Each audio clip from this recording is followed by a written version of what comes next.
Ce matin, j'ai eu à cœur d'aborder un passage et une thématique que je trouve qui est de plus en plus négligée dans les églises.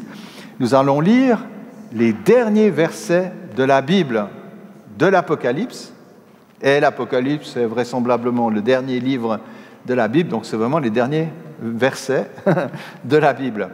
Donc je vous propose de lire dans Apocalypse 22, les versets 6 à 21. Je lis dans la version de la Colombe, mais elles sont toutes bonnes. Toutes les bonnes versions sont bonnes, les mauvaises sont mauvaises, mais la Colombe va bien. Voilà. Ces paroles sont certaines et vraies. Le Seigneur, le Dieu des esprits des prophètes, a envoyé son messager pour porter à ses serviteurs ce qui doit arriver bientôt. Voici, je viens bientôt, ou je viens vite. Heureux celui qui garde les paroles de la prophétie de ce livre. C'est moi, Jean, qui ai entendu et vu ces choses. Et quand j'eus entendu et vu, je tombai aux pieds de l'ange qui me les montrait pour l'adorer. Mais il me dit, garde-toi de le faire, je suis ton compagnon de service et celui de tes frères les prophètes et de ceux qui gardent les paroles de ce livre. Adore Dieu. Puis il me dit, ne ferme pas d'un sceau les paroles de la prophétie de ce livre, car le temps est proche, que celui qui est injuste soit encore injuste, que celui qui est souillé se souille encore, que le juste pratique encore la justice, et que celui qui est saint soit encore sanctifié.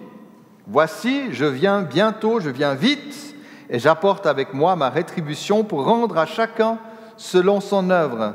Je suis l'alpha et l'oméga, le premier et le dernier, le commencement et la fin. Heureux ceux qui lavent leurs robes, afin d'avoir droit à l'arbre de vie et d'entrer par les portes dans la ville.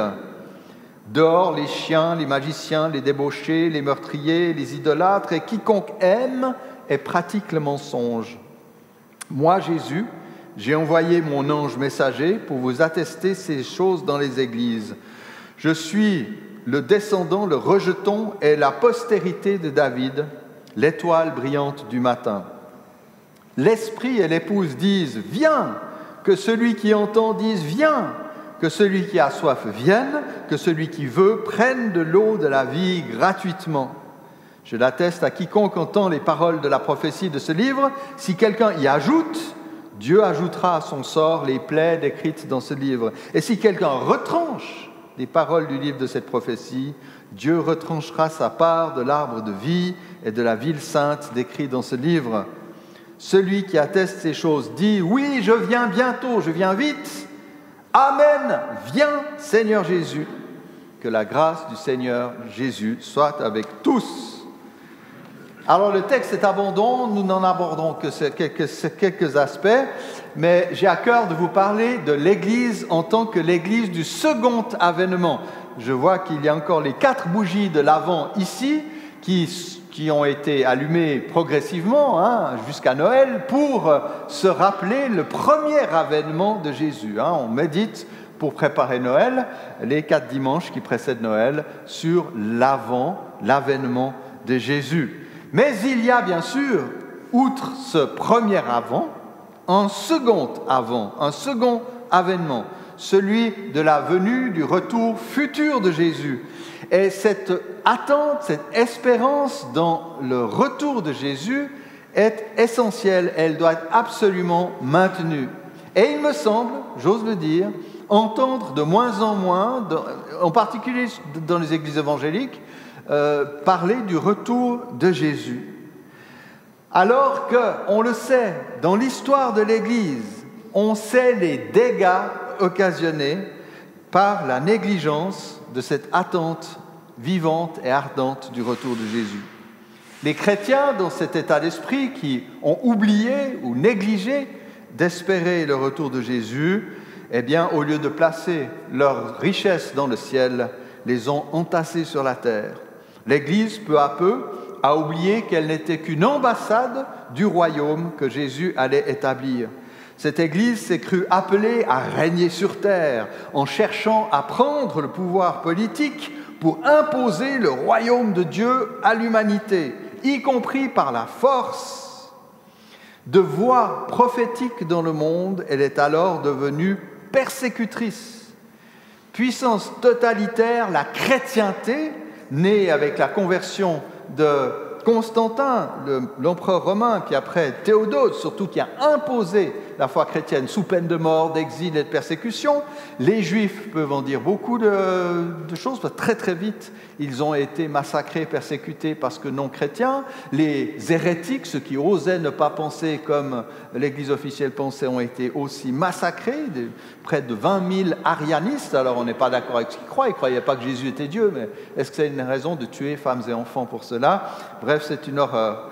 Et donc, cette puissance totalitaire a vu aussi des centaines de milliers de personnes, sinon des millions, rejoindre l'Église, mais pas par conviction, pas par foi, mais pour éviter la marginalité ou par opportunisme, sachant que l'Église était une échelle de promotion sociale.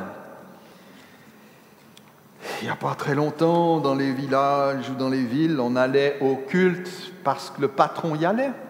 Et que si je n'allais pas au culte, j'allais avoir de la peine à progresser dans mon entreprise. Il ne faut pas croire que c'est si vieux que ça. Hein. Alors, dès l'instant qu'on pensait que la chrétienté était le royaume de Dieu établi sur terre, pourquoi attendre la venue de Jésus? Il n'y avait plus rien à faire, puisque le royaume était là.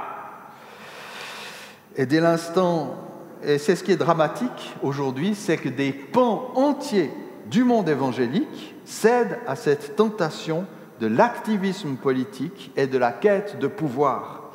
Comme d'autres courants du christianisme qui les persécutaient autrefois y avaient cédé. C'est quand même étonnant, nous les évangéliques, on a une histoire de persécution qui dure encore un peu aujourd'hui, même en Suisse. Hein, un regard méprisant de la part de certains représentants des églises institutionnelles qui, moi, quand je suis devenu chrétien il y a 40 ans, je subissais tout le temps l'accusation de faire partie d'une secte, parce que je n'étais pas payé par d'une église de l'État. Donc on a subi ça. Puis on est en train de devenir ça, on veut devenir ça, on veut établir le pouvoir, on veut le prendre pour expliquer aux gens que, voilà, la Suisse chrétienne va pouvoir enfin se constituer. Ce qu'elle n'a jamais été, mais bon, on en rêve encore. Et sur le plan individuel aussi, oublier que Jésus revient, que Jésus vient, ça nous amène forcément à centrer nos intérêts sur le monde présent. L'Évangile n'est plus porteur de l'espérance, mais une sorte d'aménagement de la vie terrestre. Ce n'est plus une préparation à la mort, c'est juste une simple expérience spirituelle. Jésus, dans cette vision-là, n'est plus vraiment le Seigneur qui vient régner, mais il est ton coach de vie qu'on va invoquer pour bénir nos ambitions professionnelles, notre soif d'enrichissement ou nos désirs de confort matériel. Un slogan résonne dans bien des milieux depuis 2-3 décennies. « Kingdom now !» Le règne, le royaume maintenant et tout de suite. Et on ne pense pas au retour de Jésus quand on dit ça, on pense à nous. Nous sommes le royaume maintenant et tout de suite. Et ça a énormément de succès dans certains milieux. Quand les gens parlent du royaume de Dieu, très peu parlent du roi qui revient. Les enjeux de vie et de mort éternelle sont oubliés, ou alors on les évoque dans d'obscurs paragraphes de confession de foi qui n'intéressent que quelques théologiens. Et c'est intéressant de voir que les églises, quand elles se présentent sur les sites internet, etc., vous avez énormément de peine, quand il y en a une, à trouver une confession de foi.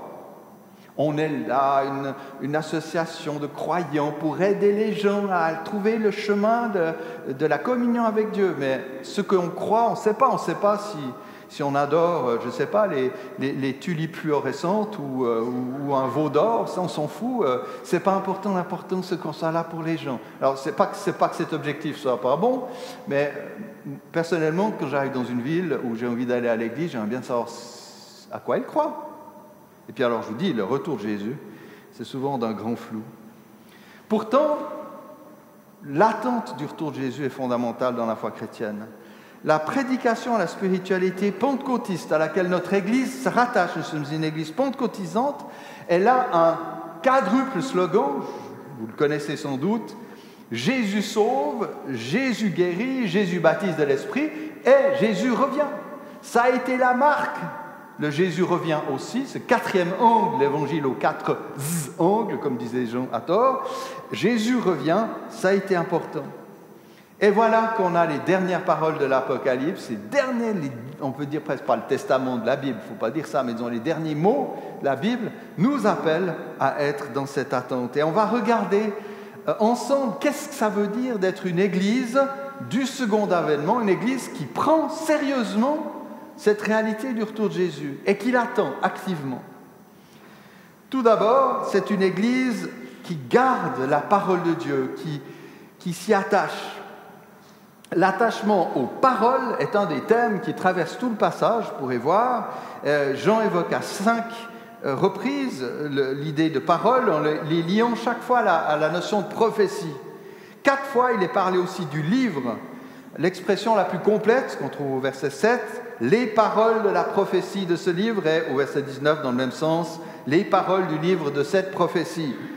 Les paroles auxquelles on s'attache dans ce texte ne sont pas des paroles en l'air, elles ont été consignées par écrit dans un livre. Alors bien sûr, on peut considérer, bien sûr dans le contexte, il s'agit d'abord du livre de l'Apocalypse lui-même, la prophétie de Jean, ce qui ne nous arrange pas, parce que ce n'est pas toujours simple à comprendre, mais voilà. Mais on peut voir aussi une allusion à l'ensemble de la révélation écrite, puisque l'Apocalypse est pétri de toute la révélation des Écritures. Elle est tellement pleine d'images, d'allusions, d'évocations, de quasi-citations de l'Ancien Testament, elle se bâtit dessus. On voit que Jean est compté parmi les prophètes. Et donc, c'est un texte qui est complètement imprégné du reste de la révélation biblique. Et quand on entend la prophétie, quand on parle de la prophétie, souvent on pense prophétie égale prédiction.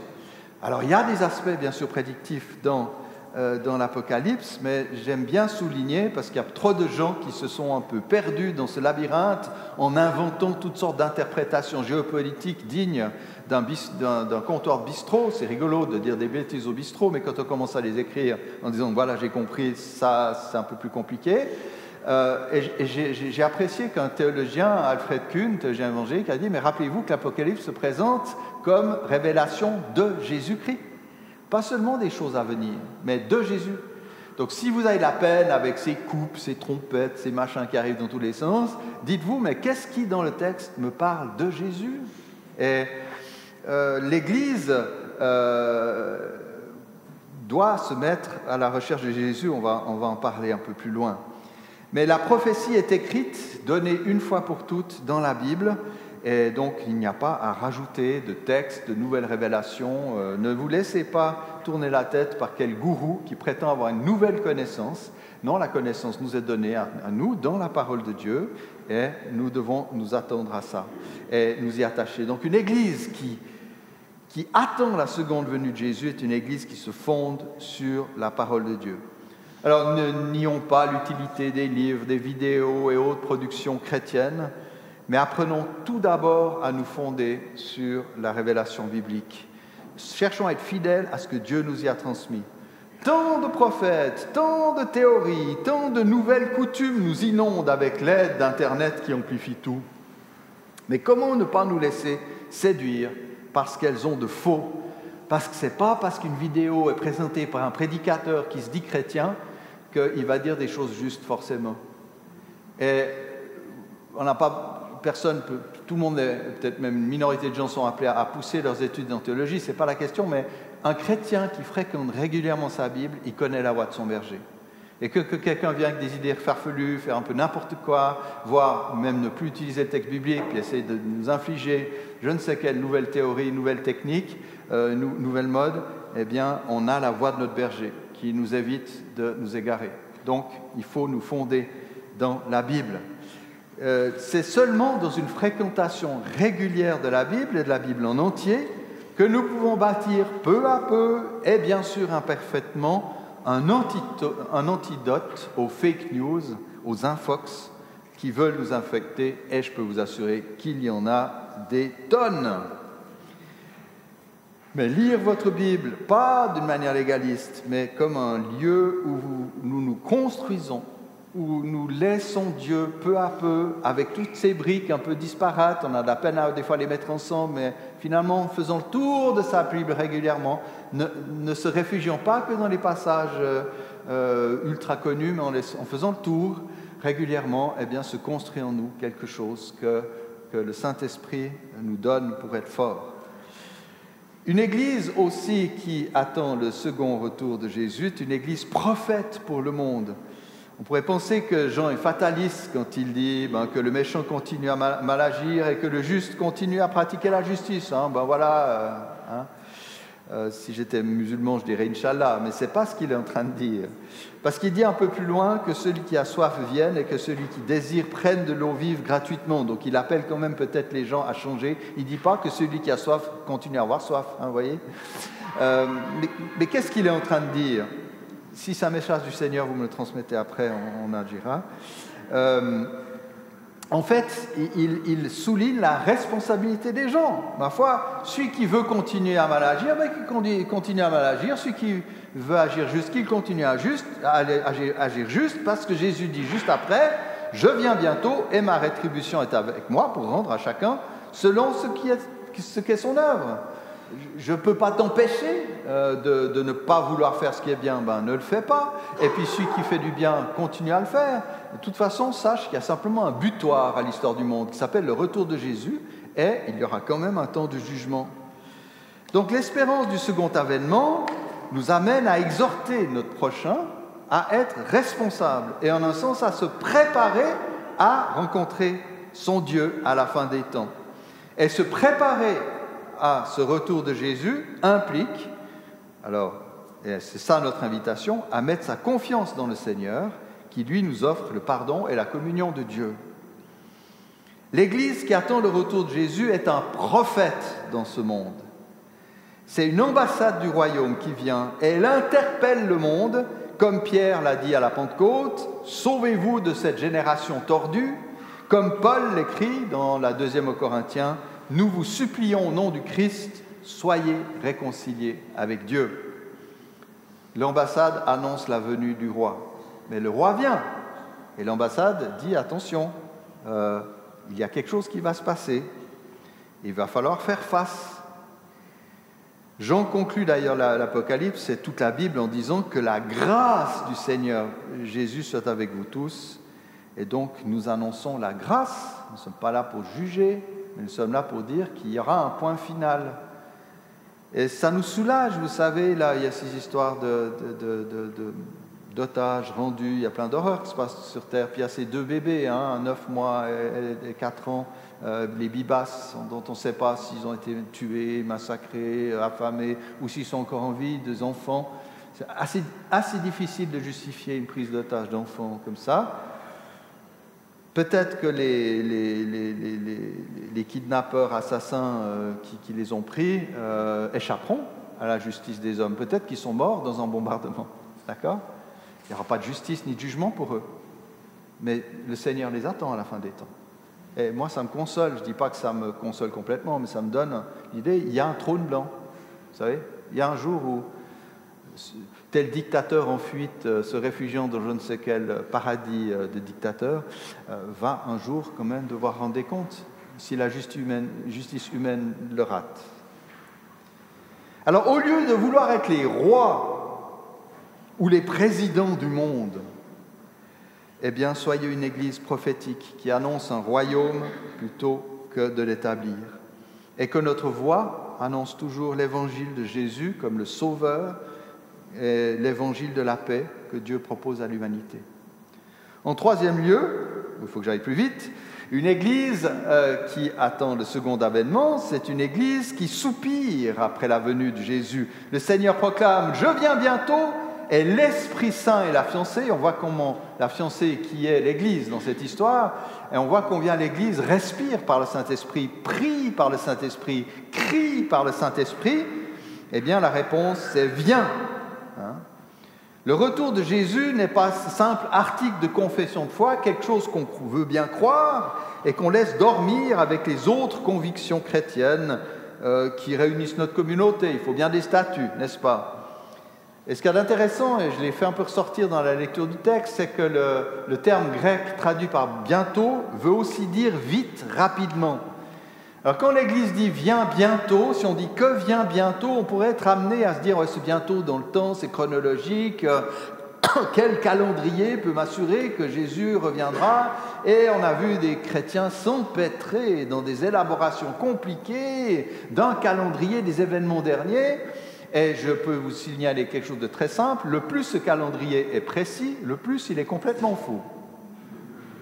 Le plus on essaye de dire, voilà, alors il faut que l'Église soit enlevée, puis après il y a la tribulation, puis il y a la bête, et puis il y a le machin par là, le plus on entre dans ces calculs-là, on l'a assez vu, il y a une littérature à la fin du XXe siècle qu'on ne peut plus qu'utiliser pour caler les bibliothèques, hein, l'agonie de notre vieille planète a rendu Hal Lindsey millionnaire, hein, il vient de mourir d'ailleurs, très riche, mais c'était tout faux, hein, c'était tout faux.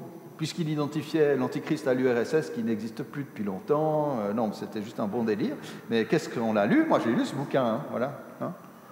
Donc, sortons de ça. Parce que les obsessions de calendrier, le problème, ça nous détourne de l'essentiel de l'espérance chrétienne, qui est Jésus.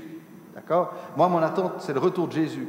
Je me rappelle dans mon conseil à Chaux-de-Fonds, il y a bientôt 40 ans, j'avais dit, ouais, on doit être presque, Jésus revienne. Et puis j'ai un membre du conseil qui dit, non, parce que d'après mon calendrier, il faut que l'Union européenne, parce que bien sûr, par xénophobie, on a décidé que l'Union européenne, c'était la bête. Hein, donc c'est intéressant de voir comment l'extrême droite, notamment, et l'extrême gauche aussi, sur certains angles, a eu un impact sur la manière chrétienne de penser. Hein.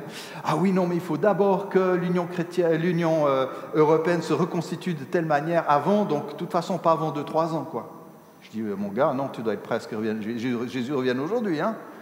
Tes petites constructions théoriques basées sur ton nationalisme xénophobe suisse, tu le mets de côté, puis maintenant tu t'interroges sur est-ce que je suis prêt à ce que Jésus revienne aujourd'hui? Alors bien sûr, il faut discerner ce que Dieu fait dans le monde, etc. Mais le Saint-Esprit qui nous habite nous amène à lever les yeux, à nous tourner vers Jésus, en disant « Viens vite Seigneur Jésus, Maranatha ». Et c'est un cri du cœur. C'est pas juste « Oui, je crois que Jésus un jour va revenir hein. ». C'est du fond de mon cœur. « Seigneur, mais viens vite, au secours !» quoi. Il y a aussi un petit au secours aujourd'hui, hein, c'est de poser la question. « Maranatha, viens Seigneur hein. !» Alors ça apparaît juste au détour d'une phrase de Paul, qui n'a pas grand-chose à voir, mais l'Église première criait. C'est de l'araméen qui veut dire « Viens Seigneur » ou « Le Seigneur vient ». Et ce cri était celui qu'on prenait à la scène. Jésus a dit, je mangerai plus de ce repas jusqu'à ce que je vienne. Donc quand on prend le repas du Seigneur, on annonce que Jésus va venir un jour et que nous aurons part au banquet royal que Jésus nous offre. Maranatha. Et la question que je dois me poser, c'est est-ce que le désir d'habiter la cité d'en haut qui va descendre sur terre m'anime et c'est où mon vrai chez moi? Est-ce que je suis en train d'essayer de faire mon royaume sur terre ou je dis mais vivement que le royaume vienne, le royaume de justice, de paix, d'amour? Est-ce que tu as envie de voir ton roi venir? Quel maître sers-tu en premier? Est-ce que tu es conscient des limites de ta vie ici-bas? Où est ton avenir? Voilà les questions que Dieu te pose. Voilà. Et pour le chrétien, on n'a aucune crainte du retour de Jésus. Parce qu'ayant donné notre vie au Christ, ayant au bénéfice de sa grâce et le renouvelant notre alliance avec lui, eh bien, nous savons que nous sommes sauvés, pardonnés, et que le Seigneur nous accueillera les bras ouverts, parce que nous serons les bras ouverts à l'accueillir quand il reviendra. Et ça nous amène au 4e point. C'est une Église qui connaît Jésus. Jésus se présente de manière extraordinaire, il ne laisse aucun doute sur sa personne. L'Église du second avènement sait en qui elle croit. Elle n'est pas superficielle au sujet du Jésus qu'elle confesse. Il est l'alpha et l'oméga. C'est les premières et dernières lettres de l'alphabet grec. Si c'est écrit en français, l'Apocalypse dirait « Je suis le A et le Z ». C'est vrai que ça sonne moins bien, mais ça fait moins. Mais c'est ça. Hein.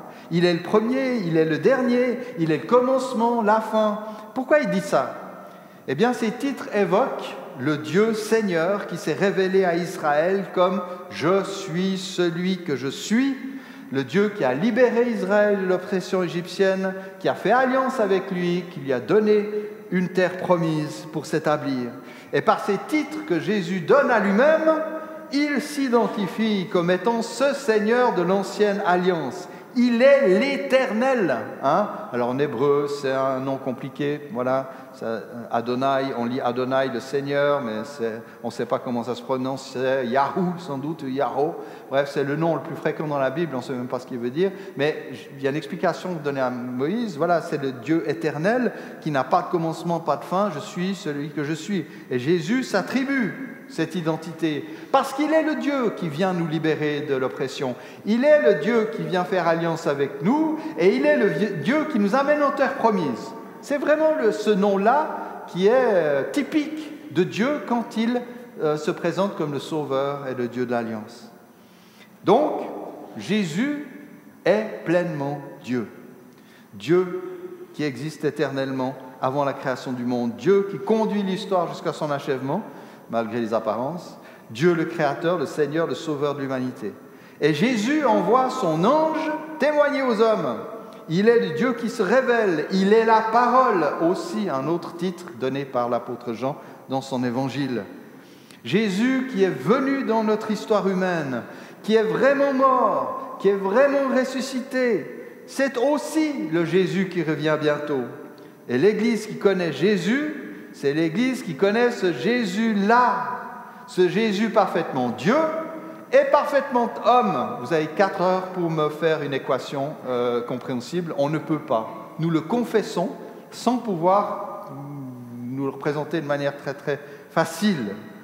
Donc Jésus n'a rien à voir avec un espèce de Jésus mystique, un Jésus de la foi qui n'aurait aucun lien avec la réalité historique. Jésus est le descendant de David, il est donc aussi l'homme qui sauve l'humanité, autant qu'il est le Dieu qui sauve l'humanité. Auparavant, au chapitre 5 de l'Apocalypse, Jésus est appelé le lion de la tribu de Juda, le rejeton de David, et juste après, il est dit qu'il est l'agneau sacrifié. Là, j'ai mis une image de l'agneau sacrifié. Il est à la fois un lion et un agneau, c'est impressionnant. Il est le roi tout-puissant, mais un tout-puissant qui a vaincu le mal en s'humiliant jusqu'à la mort de la croix. Ça, c'est aussi un chemin. Quand on veut imiter Jésus, on imite Jésus en acceptant que c'est par la faiblesse, c'est par l'humiliation, l'humilité que la victoire est donnée. Et pas par l'exercice de la force, pas par les ors et les pompes et tout le fratras glorieux que l'humanité approuve. Dieu, regardez la Bible, prend tout le temps à contre-pied ces désirs de puissance de l'humanité. C'est jamais l'aîné, c'est jamais la personne évidente qui est choisie par Dieu. C'est toujours le vient après, le David qu'on a oublié même qu'il existait, au moment où Samuel veut oindre un nouveau roi en Israël. C'est tout le temps comme ça.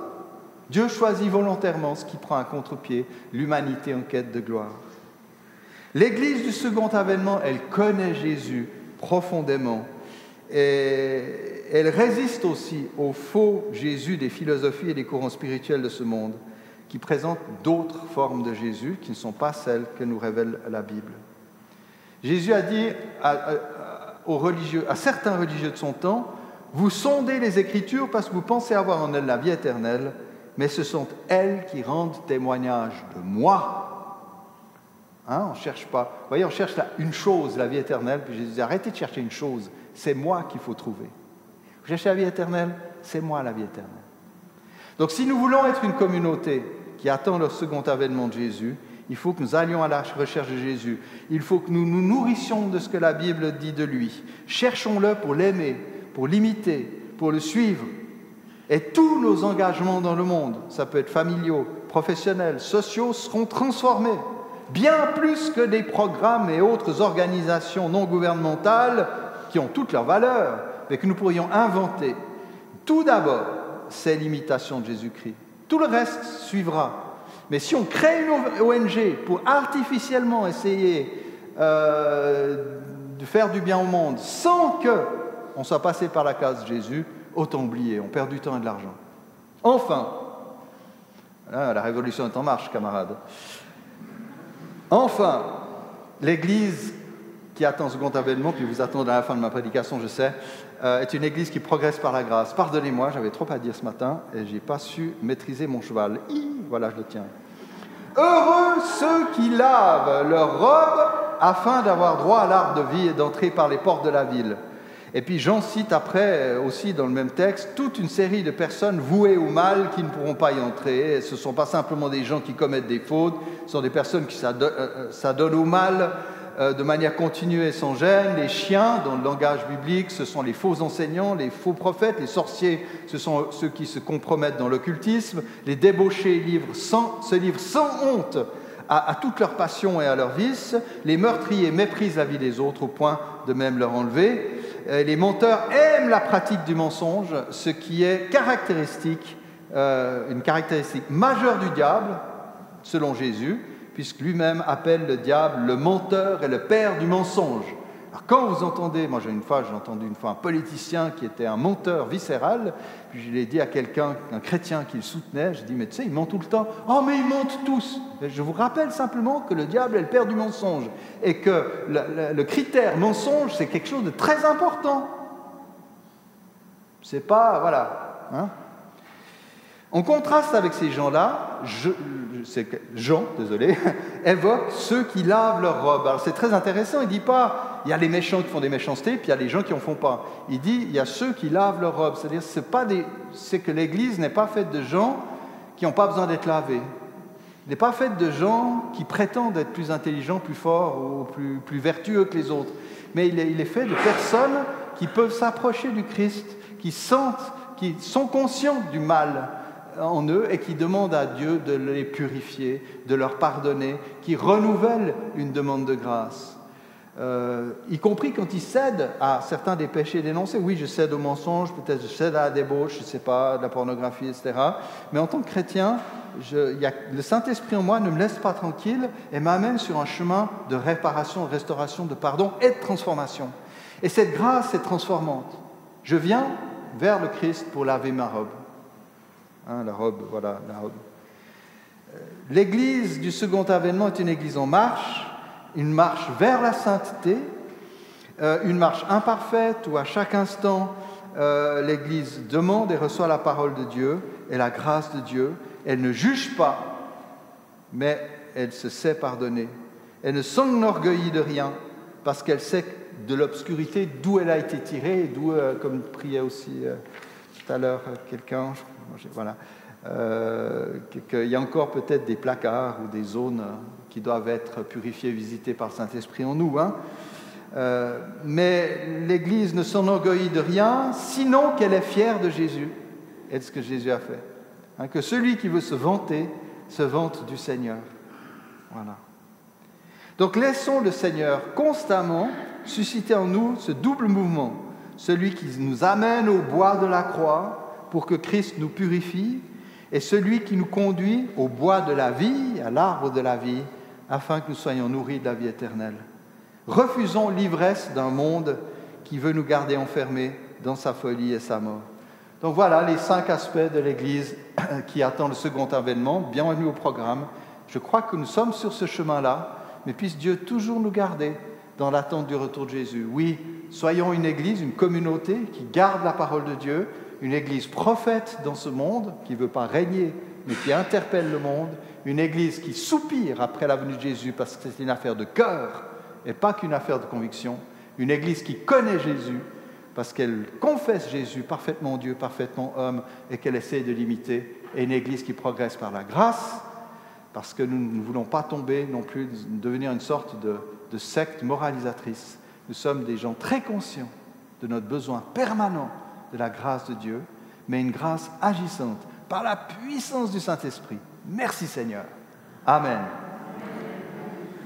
Maranatha Seigneur, ça va être ma seule prière. Maranatha, viens Seigneur et viens vite. Amen.